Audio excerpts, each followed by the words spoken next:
મિત્રો, આપણું શરીર ઈશ્વરનું નિવાસસ્થાન છે, તેથી આપણે તેને શુદ્ધ અને પવિત્ર રાખવાનું છે.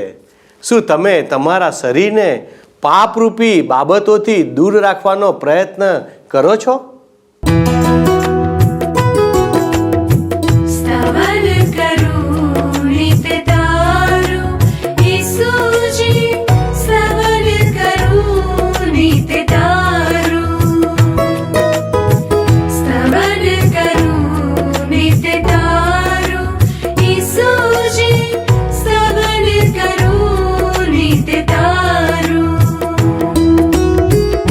आज सवारे साद सुनी तो महिमा करूं प्रभु तारो, महिमा करूं प्रभु तारो, स्तवन करूं नित्य तारो.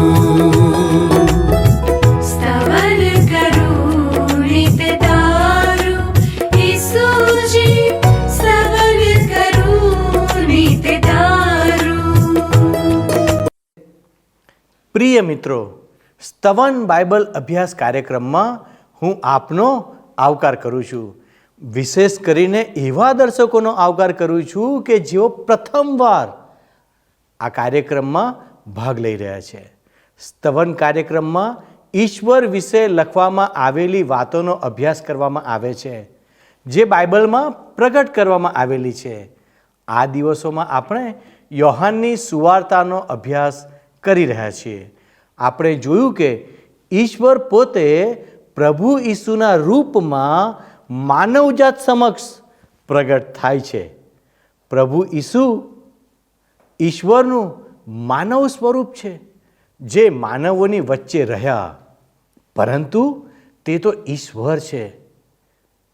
તો સાધારણ મનુષ્ય તેમને કેવી રીતે જાણી શકે? ઈશ્વરને સમજવા માટે તેમના મૂળ સ્વરૂપને સમજવું જરૂરી છે. તેઓ સર્વશક્તિમાન, સર્વવ્યાપી અને સર્વજ્ઞાની છે, તે બાબતોને જોવામાં આવે છે. તેમના આ ગુણો તેમને માણસોથી અલગ કરે છે. આપણે એ વાતને જોઈશું કે ઈશ્વર પવિત્રતા પસંદ કરે છે અને મંદિરને શુદ્ધ કરે છે. તો આવો આજના અભ્યાસની શરૂઆત કરતા પહેલાં આપણે એક ગીત ગાઈએ અને ઈશ્વરને મહિમા આપીએ.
Naam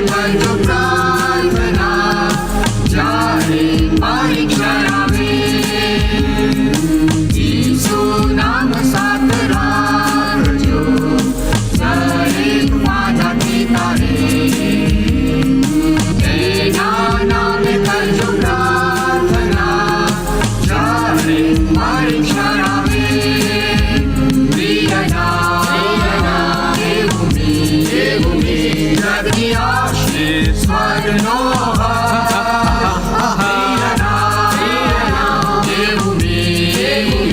જગની આશીષ સ્વર્ગનો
તમે મારી સાથે સાથે મિત્ર મંદિર કે બજાર એ શીર્ષક નીચે યોહાન અનુસાર શુભ સંદેશના બીજા અધ્યાયની 13મી અને 14મી કલમો જુઓ. લખ્યું છે, યહૂદીઓના પાસ્કા પર્વનો સમય પાસે આવ્યો હતો, તેથી ઈસુ યરૂશાલેમ ગયા. મંદિરમાં તેમણે પશુઓ, ઘેટા તથા કબૂતર વેચનારાઓને અને શરાફોને પોતાના ટેબલો પર બેઠેલા જોયા. પાસ્કા પર્વના સમયે મંદિર વિસ્તારમાં પુષ્કળ ભીડ જામતી હતી. મિત્ર, લોકો હજારોની સંખ્યામાં બહારગામથી યરૂશાલેમના મંદિરે આવતા હતા. હવે યહૂદી ધર્મના ધર્મગુરુઓ પશુ પક્ષી વેચનારાઓને અને સરાફોને મંદિરના પ્રાંગણમાં ધંધો કરવાની પરવાનગી આપીને ભીડમાં ભારે વધારો કરતા હતા. પરંતુ આ ધાર્મિક સૂત્રધારકો ઈશ્વરની આરાધના ભક્તિ માટે ભારે ભીડને કારણે લોકોને પડતી પારાવાર મુશ્કેલીઓ તરફ આંખ આડા કાન કરતા હતા. મંદિરે આવવા પાછળ લોકોનો મુખ્ય હેતુ તો ઈશ્વરની આરાધના ભક્તિ હતા. ઈશ્વરની આરાધના ભક્તિમાં પડતા વિઘ્નો જોઈને પ્રભુ ઈસુ ખ્રિસ્તને ક્રોધ ચડે જ ને. હવે જુઓ પ્રભુ ઈસુ ખ્રિસ્ત શું કરે છે. 15-17 કલમ. તેમણે દોરીઓનો ચાબુક બનાવ્યો અને બધાને ઘેટા તથા પશુઓ સાથે મંદિરમાંથી હાંકી કાઢ્યા. શરાફોના ગલ્લા ઉથલાવી પાડ્યા અને તેમના સિક્કાઓ વેર વિખેર કરી નાખ્યા. કબૂતર વેચનારાઓને તેમણે આજ્ઞા કરી, તેઓને બહાર લઈ જાઓ. મારા પિતાના ઘરને તમે બજાર ન બનાવો. તેમના શિષ્યોને ધર્મશાસ્ત્રમાં લખેલું યાદ આવ્યું. પ્રભુ, તમારા ઘરની લગ્ની મારામાં ઉષ્મા જન્માવે છે. ઈસુ ખ્રિસ્ત પાસે તો ઈશ્વરનો અધિકાર હતો. એ એવી બાબત છે જે આપણને મળી શકે એમ નથી. ઈસુ ખ્રિસ્ત જેવું જીવન જીવતી વખતે આપણે ઈસુ ખ્રિસ્તનો પોતાનો અધિકાર મેળવવાનો પ્રયત્ન કેવી રીતે કરી શકીએ? ના કરી શકીએ, કારણ કે આપણને ઈસુ ખ્રિસ્તનો પોતાનો અધિકાર આપવામાં નથી આવતો. હવે 17મી કલમમાં ઈસુ ખ્રિસ્તના શિષ્યો ધર્મશાસ્ત્ર બાઇબલનું જે લખાણ છે એ યાદ કરે છે. ગીતશાસ્ત્રના પુસ્તકના 69માં અધ્યાયની 9મી કલમ. આ બાઇબલ કલમ નવા કરારમાં 17 વખત ટાંકવામાં આવી છે. હવે આપણે આગળ યોહાન અનુસાર શુભ સંદેશના બીજા અધ્યાયની 18 થી 20 કલમો જોઈએ. અહીં લખ્યું છે, યહૂદી અધિકારીઓએ તેમની પાસે પાછા આવીને પૂછ્યું, આ બધું કરવાનો અધિકાર કયા અદ્ભુત કૃત્યથી તમે સાબિત કરી શકો છો? ઈસુએ જવાબ આપ્યો, આ મંદિરને તોડી પાડો, હું તેને 3 દિવસમાં ફરી ઊભું કરી દઈશ. તો એ પૂછ્યું, શું 3 દિવસમાં તમે તેને ફરી બાંધી શકો છો? તેને બાંધતા તો 46 વર્ષ લાગ્યા છે. ઈસુ ખ્રિસ્તની આવી વાત સાંભળીને યહૂદીઓ એમ સમજ્યા કે હમણાં જ પ્રભુ ઈસુ ખ્રિસ્તે જે મંદિરમાંથી વેપાર ધંધો કરનારાઓને હાંકી કાઢ્યા ને એ મંદિર વિશે ઈસુ ખ્રિસ્ત આવી વાત કરે છે. આ મંદિર 500 વર્ષ પૂર્વે ઝરુબાબેલે બાંધ્યું હતું, પણ મહાન હેરોદે તેને નવું સ્વરૂપ આપવાનું શરૂ કર્યું હતું. હેરોદ એને વિશાળ અને સુંદર બનાવવા ઈચ્છતો હતો. ઈસવીસન પૂર્વે 20ની સાલ આવતા સુધી તો મંદિરના પુનર્નિર્માણ કાર્યને 46 વર્ષો થઈ ગયા હતા મિત્ર, પણ હજી પણ એ પુનર્નિર્માણનું કાર્ય પૂરું થયું નહોતું. આ યહૂદીઓ એમ સમજ્યા કે ઈસુ ખ્રિસ્ત આ ભવ્ય મંદિરને તોડી પાડીને 3 દિવસમાં ઊભું કરવાની વાત કરે છે. એમને ઈસુ ખ્રિસ્તની વાતથી ભારે આંચકો લાગ્યો. પણ મિત્ર, હું તમારું ધ્યાન અહીં વપરાયેલા મૂળ ગ્રીક ભાષાના 2 ખાસ શબ્દો તરફ દોરવા માંગુ છું.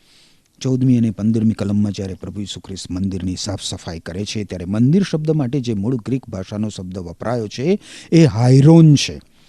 હાયરોન એટલે સમગ્ર મંદિરની ઇમારત, મંદિરનું માળખું. હવે 19મી કલમમાં મંદિર માટે પ્રભુ ઈસુ ખ્રિસ્ત દ્વારા વપરાયેલો અને 20મી કલમમાં યહૂદીઓ દ્વારા દોહરાવાયેલો મૂળ ગ્રીક ભાષાનો શબ્દ એ નાઓસ છે. આ નાઓસ શબ્દ શરીર માટે પણ વપરાય છે. યહૂદીઓ આ અર્થ સમજ્યા વગર પ્રભુ ઈસુ ખ્રિસ્તને પૂછે છે કે શું તમે મંદિરની આ ઇમારત 3 દિવસમાં ફરી બાંધી શકો છો? અરે એને બાંધતા તો 46 વર્ષો વીત્યા હતા. પણ ઈસુ ખ્રિસ્ત તો એમના શરીર રૂપી મંદિરની વાત કરતા હતા. જુઓ 21મી કલમ. પરંતુ જે મંદિર વિશે ઈસુએ કહ્યું એ તો એમનું શરીર હતું. ઈસુ ખ્રિસ્તે એમ કહ્યું કે તમે આ મંદિરને એટલે કે મારા શરીર રૂપી મંદિરને તોડી પાડો અને હું તેને 3 દિવસમાં ફરી ઊભું કરી દઈશ. હવે અહીં પણ મૂળ ગ્રીક ભાષાનો જે શબ્દ છે તે ઇગેઇરો છે. ઇગેઇરો એટલે જાગૃત કરવું, સજીવન કરવું. યોહાન અનુસાર શુભ સંદેશનો લેખક યોહાન 5 વખત આ ઇગેઇરો શબ્દનો ઉપયોગ યોહાન અનુસાર શુભ સંદેશમાં કરે છે મિત્ર, અને દરેક વખત તેનો અર્થ મરણમાંથી સજીવન કરવું એવો થાય છે. પિસિદિયાના અંત્યોક શહેરમાં સંત પાઉલે જ્યારે લોકોને ઉપદેશ આપ્યો ત્યારે તેણે 4 વખત આ ઇગેઇરો શબ્દનો ઉપયોગ કર્યો. એ શબ્દ તો ઈસુ ખ્રિસ્તના પુનરુત્થાન અથવા તો ફરી સજીવન થવાના સંદર્ભમાં અને વિશ્વાસીઓના પુનરુત્થાનના સંબંધમાં વપરાયો છે મિત્ર. ઈસુ ખ્રિસ્તે જ્યારે પોતાના શરીરરૂપી મંદિર વિશે વાત કરી ત્યારે એમણે આ જ શબ્દનો ઉપયોગ કર્યો હતો. જોકે ઈસુ ખ્રિસ્તના શિષ્યો એ વખતે ઈસુ ખ્રિસ્તની વાત સમજી શક્યા નહોતા, પરંતુ ઈસુ ખ્રિસ્ત મરણ પામ્યા બાદ 3જે દિવસે જ્યારે સજીવન થયા ત્યારે એમના શિષ્યોને ઈસુ ખ્રિસ્તની આ વાત સમજાઈ હતી. શિષ્યોના વિશ્વાસની વાત 22મી કલમ કરે છે. જુઓ, મેં વાંચી, તમારી આગળ ફરીથી વાંચું છું. શું કહે છે? તેથી જ્યારે ઈસુ ખ્રિસ્તને મૃત્યુમાંથી સજીવન કરવામાં આવ્યા ત્યારે તેમના શિષ્યોને આ વાત યાદ આવી અને તેઓએ ધર્મશાસ્ત્ર પર અને ઈસુએ જે કહ્યું હતું તે પર વિશ્વાસ કર્યો. ઈસુ ખ્રિસ્તે કરેલો દાવો એમના પુનરુત્થાન દ્વારા શબ્દ સાચો પડ્યો મિત્ર. એ ઈસુ ખ્રિસ્ત ઈશ્વર છે એનો નક્કર પુરાવો છે. હવે આપણને બહુ જ ધ્યાનાકર્ષક લાગે એવી બાબત જોવા મળશે. હકીકતમાં તો 23મી કલમથી 3જા અધ્યાય સુધી સળંગ વાંચન કરવું જોઈએ, જેમાં આપણને નિકોદેમસ નામના માણસની વાત જોવા મળે છે મિત્ર. પાસ્ખા પર્વ દરમિયાન જ આ બધા બનાવો યરુશાલેમમાં બન્યા હતા. મારી સાથે સાથે હવે તમે 23મી કલમ જુઓ, અહીંયા લખવામાં આવ્યું છે, હવે પાસ્ખા પર્વ દરમિયાન ઈસુ યરુશાલેમમાં હતા. તે સમયે જે અદ્ભુત કાર્યો તેમણે કર્યા હતા તે જોઈને ઘણાએ તેમના પર વિશ્વાસ મૂક્યો. હવે આ કલમ વાંચીને ઘણા લોકોના મોંમાંથી એવો ઉદ્ગાર નીકળી જાય કે કેટલું બધું અદ્ભુત! ઘણા લોકોએ પ્રભુ ઈસુ ખ્રિસ્ત પર વિશ્વાસ મૂક્યો. વાહ ભાઈ વાહ, ખરેખર ઉત્તમ. પરંતુ મિત્ર, એ કંઈ અદ્ભુત નહોતું, કારણ કે એ લોકોનો વિશ્વાસ મુક્તિ સાધક વિશ્વાસ નહોતો. ઈસુ ખ્રિસ્તે જે ચમત્કારો કર્યા એ જોઈને એ લોકોએ માત્ર પોતાની સહમતિ જ દર્શાવી. હવે જુઓ શું બને છે 24 અને 25 કલમ. પરંતુ ઈસુએ તેમના પર વિશ્વાસ મૂક્યો નહીં, કારણ કે એ બધા માણસોને સારી રીતે જાણતા હતા. માણસો વિશે કોઈ ઈસુ ખ્રિસ્તને કંઈ કહે એવી જરૂર નહોતી. બધાના હૃદયમાં શું છે એ ઈસુ ખ્રિસ્ત જાણતા હતા. હવે અહીંયા વાપરવામાં આવેલી ભાષા આપણને જણાવે છે કે ઈસુ ખ્રિસ્તે એ લોકો પર વિશ્વાસ મૂક્યો નહીં. તમે જુઓ મિત્ર, લોકોએ ઈસુ ખ્રિસ્ત પર વિશ્વાસ મૂક્યો, પણ ઈસુ ખ્રિસ્તને એ લોકોમાં વિશ્વાસ નહોતો. સરળ શબ્દોમાં કહીએ તો એ લોકોના વિશ્વાસ તારણ સાધક વિશ્વાસ નહોતો. અલબત્ત ઈસુ ખ્રિસ્તને એ વાતની જાણ હતી. ઈસુ ખ્રિસ્ત જાણતા હતા કે એ લોકોના હૃદયમાં શું હતું. શું તમે એવું માનો છો કે તમારા પાપો માટે મૃત્યુ સહન કરનાર ઈસુ ખ્રિસ્ત પર તમને એવો ભરોસો છે? તમે માનો છો કે તમારા પવિત્રકરણ માટે પ્રભુ ઈસુ ખ્રિસ્ત તેમના મૃત્યુને 3જે દિવસે ફરીથી સજીવન થયા? શું તમે ઈસુ ખ્રિસ્ત તમારા માટે સ્વર્ગમાં જવાની એક જ આશા છે?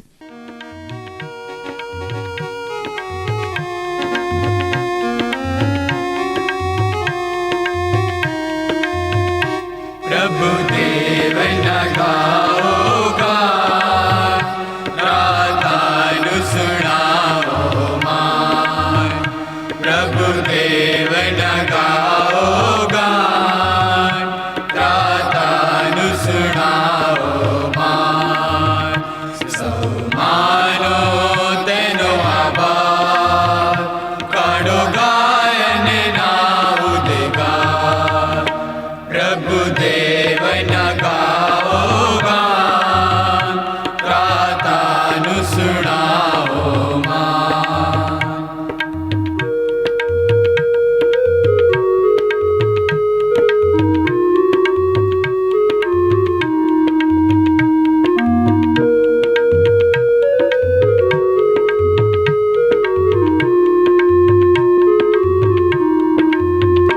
પ્રભુદેવ છે મહિમાવાન, સહુદેવથી શક્તિમાન. પ્રભુદેવ છે મહિમાવાન, સહુદેવથી શક્તિમાન. તેના હાથમાં છે ઊંડાણ, તથા પાડોના મંડાણ. સૌ માનો તેનો આભાર, કાઢો ગાયન ના ઉદગાર, પ્રભુદેવના ગાઓ ગાન, રાધાનું સુણાવો માન.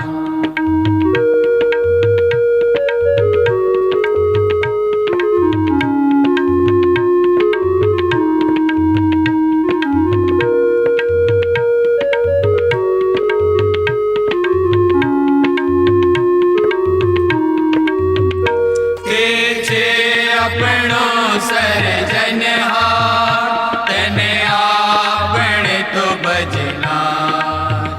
તે છે આપણો સર્જનહાર, તેને આપણે તો ભજનાર.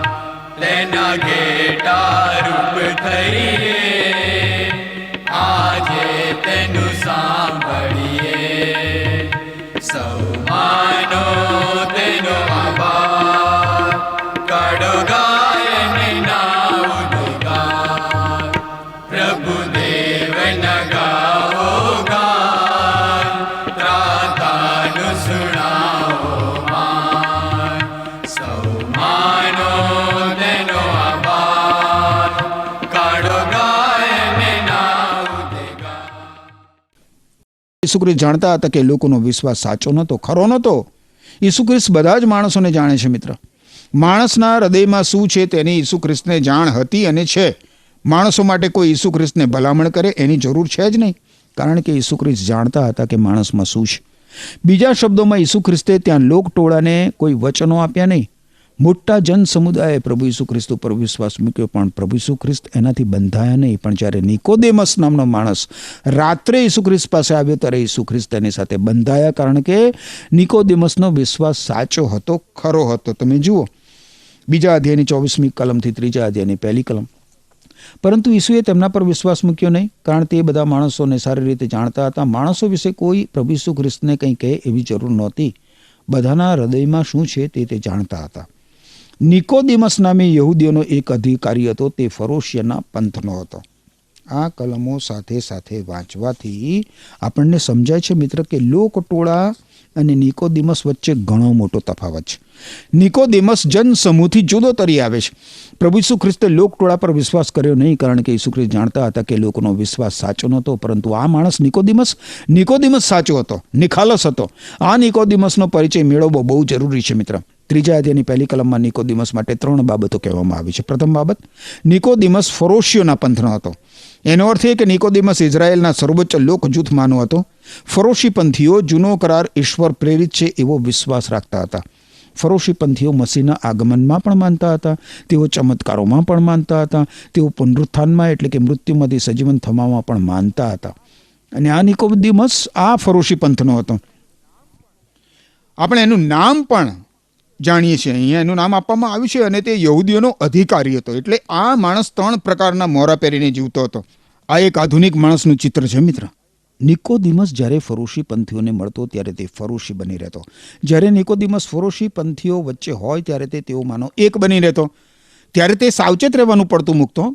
પણ જ્યારે નિકોદિમસ ફરોશીઓની વચ્ચેથી દૂર થઈને બહાર રસ્તા પર જતો ત્યારે લોકો તેને આવતો જતો જોતા અને એને રસ્તો આપવા માટે માનભેર આગા ખસી જતા.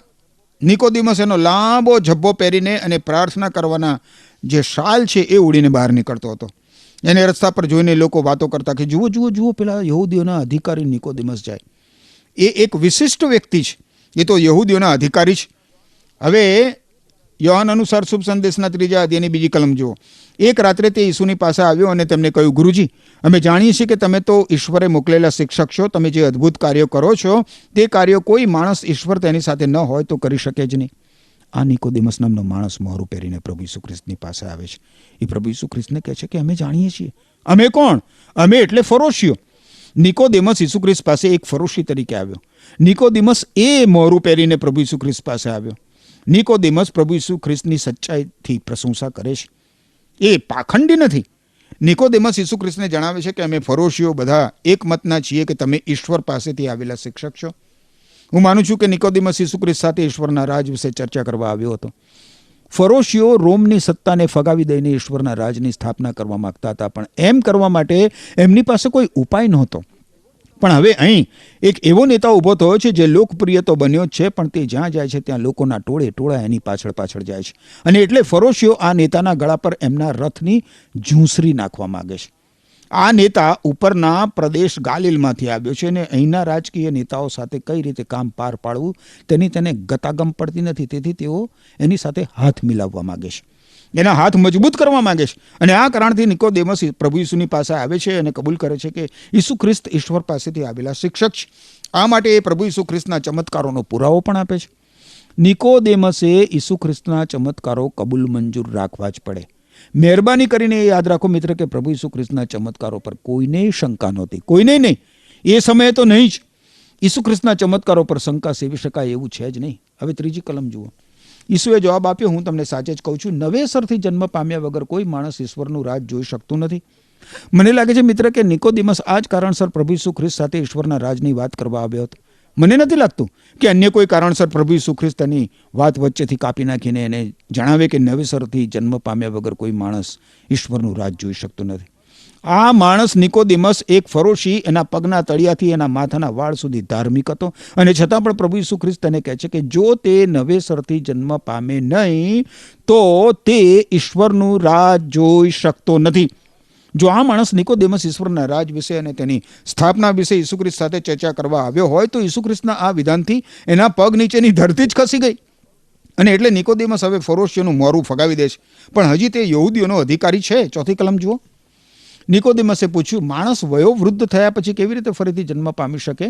તે પોતાની માના ગર્ભમાં પ્રવેશીને ફરીવાર તો જન્મ પામી શકે જ નહીં. ઈસુ ખ્રિસ્તે નિકોદેમસને કહ્યું કે તેણે નવેસરથી જન્મ પામવો જોઈએ. આ માટે મૂળ ગ્રીક ભાષામાં જે શબ્દ વપરાયો છે મિત્ર, એ એનોથેન છે. એનોથેન એનો અર્થ થાય ઉપરથી. નિકોદેમસ શારીરિક જન્મથી વિશેષ કંઈ સમજી શકતો નથી. નિકોદેમસ ફરીશી તરીકેનું મોરું તો ઝડપથી ઉતારી દઈને પ્રભુ ઈસુ ખ્રિસ્તને પૂછે છે કે ભાઈ નવેસરથી જન્મ કેવી રીતે પામી શકાય? પ્રભુ ઈસુ ખ્રિસ્ત શારીરિક જન્મની તો વાત જ કરતા નહોતા.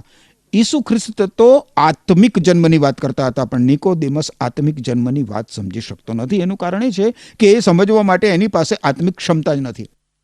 5મી કલમ. ઈસુએ જવાબ આપ્યો, હું તમને સાચે જ કહું છું, પાણીથી તથા આત્માથી જન્મ પામ્યા વગર કોઈ માણસ ઈશ્વરના રાજમાં પ્રવેશી શકતું નથી. ઈસુ ખ્રિસ્ત આગળ યોહાન અનુસાર શુભ સંદેશના 17મા અધ્યાયની 17મી કલમમાં પોતાના શિષ્યો માટે ઈશ્વર પિતાને વિનમે છે કે સત્ય દ્વારા તમે પોતાને માટે તેમને અલગ કરો. તમારો સંદેશ, તમારું વચન સત્ય છે. ઈશ્વરના વચનમાં મિત્ર શુદ્ધ કરવાની, અલગ કરવાની શક્તિ છે. યોહાન અનુસાર શુભ સંદેશના 15મા અધ્યાયની 3જી કલમમાં પ્રભુ ઈસુ ખ્રિસ્ત કહે છે કે જે સંદેશ મેં તમને આપ્યો છે, જે વચનો મેં તમને કહ્યા છે, તેના દ્વારા તમે શુદ્ધ થઈ ચૂક્યા છો. બાઇબલમાં મિત્ર ઈશ્વરના વચનોને પાણી સાથે સરખાવવામાં આવ્યા છે. પાણી અને આત્માથી જન્મ પામવો એટલે વ્યક્તિએ બાઇબલમાંના ઈશ્વરના પવિત્ર વચનોના ઉપયોગ વડે પવિત્ર આત્માથી જન્મ પામવો. ઈશ્વરના પવિત્ર આત્મા દ્વારા વ્યક્તિના જીવનમાં ઈશ્વરના પવિત્ર વચનોના લાગુકરણ વગર કોઈ વ્યક્તિ નવેસરથી જન્મ પામી શકે નહીં. આજે માણસ પાણી રૂપી ઈશ્વરના વચનોના ઉપયોગ દ્વારા ઉપરથી જન્મ પામી શકે છે મિત્ર. અને પવિત્ર આત્મા માણસના હૃદયમાં તે વાસ્તવિક બનાવે છે. બાઇબલમાં નવા કરારના વિભાગમાં પ્રેષિતોના કૃત્યો નામના પુસ્તકમાં 3 અધ્યાયમાં તમે જુઓ તો 3 નોંધપાત્ર હૃદય અને જીવન પરિવર્તનના ઉદાહરણો આપવામાં આવ્યા છે. ઇથિયોપિયાના ખોજાનું પરિવર્તન છે, ત્યાં કર્નેલિયસનું પરિવર્તન છે અને પાઉલનું પરિવર્તન. આ 3 માણસો નૂહના 3 કુટુંબોના પ્રતિનિધિઓ છે. શેમનો દીકરો, હામનો દીકરો અને યાફેથનો દીકરો. આ 3 કિસ્સામાંના દરેકમાં તેમના પરિવર્તન માટે ઈશ્વરના પવિત્ર આત્મા દ્વારા ઈશ્વરના પવિત્ર વચનો ઉપયોગમાં લેવાયા હતા. ઈશ્વરની પદ્ધતિ મિત્ર ઈશ્વર પવિત્ર આત્મા દ્વારા ઉપયોગમાં લેવાતા ઈશ્વરના પવિત્ર વચનો છે, જે એક માણસ બીજા માણસને આપે છે. પાણીથી અને આત્માથી જન્મ પામવામાં ઈશ્વર પવિત્ર આત્મા દ્વારા ઈશ્વરના પવિત્ર વચનોનો ઉપયોગ થાય છે. આ વગર નિકોદિમસ અને અન્ય કોઈ પણ વ્યક્તિ ઈશ્વરના રાજમાં પ્રવેશી શકે નહીં. તમારે મિત્ર ઈશ્વરનું રાજ જોવું હોય, ઈશ્વરના રાજમાં પ્રવેશ કરવો હોય, તો ઈશ્વરના આ જે વચનો તમે સાંભળો છો તેને તમારા હૃદય સુધી પહોંચવા દઈને ઈશ્વર પવિત્ર આત્માને તમારા હૃદયમાં કાર્ય કરવા દો. એમ કરવા માટે ઈશ્વર તમને કૃપા આપો. આમેન.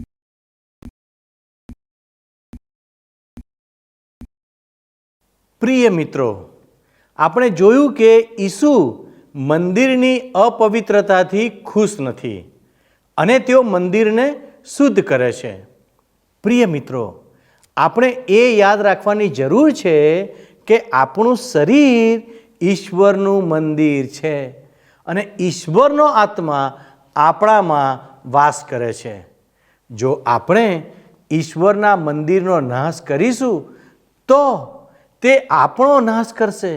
માટે આપણે આપણા શરીરરૂપી મંદિરને પવિત્ર રાખવાનું છે.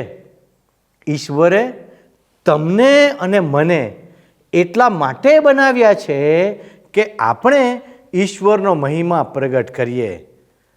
તો પછી અયોગ્ય કાર્યો કરીને આપણે કેવી રીતે આપણા જ વિરોધી બની શકીએ અને પોતાની જાતનો જ નાશ કરી શકીએ?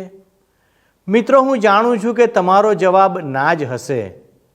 તો આવો, આ વાતની સમજણ જો આપણને પડી છે તો આપણે ઈશ્વરનો મહિમા આપવા માટે જીવીએ અને આપણા જીવનને આશીર્વાદિત કરીએ. તો અંતમાં આપણે પ્રાર્થના કરીને આજનો અભ્યાસ પૂરો કરીએ. પ્રાર્થના કરીએ. પ્રભુજી, અમે તમારો આભાર માનીએ છીએ કારણ કે તમારી અદ્ભુત કૃપામાં તમે અમને આજનો આ કાર્યક્રમ નિહાળવાને માટે મદદ કરી.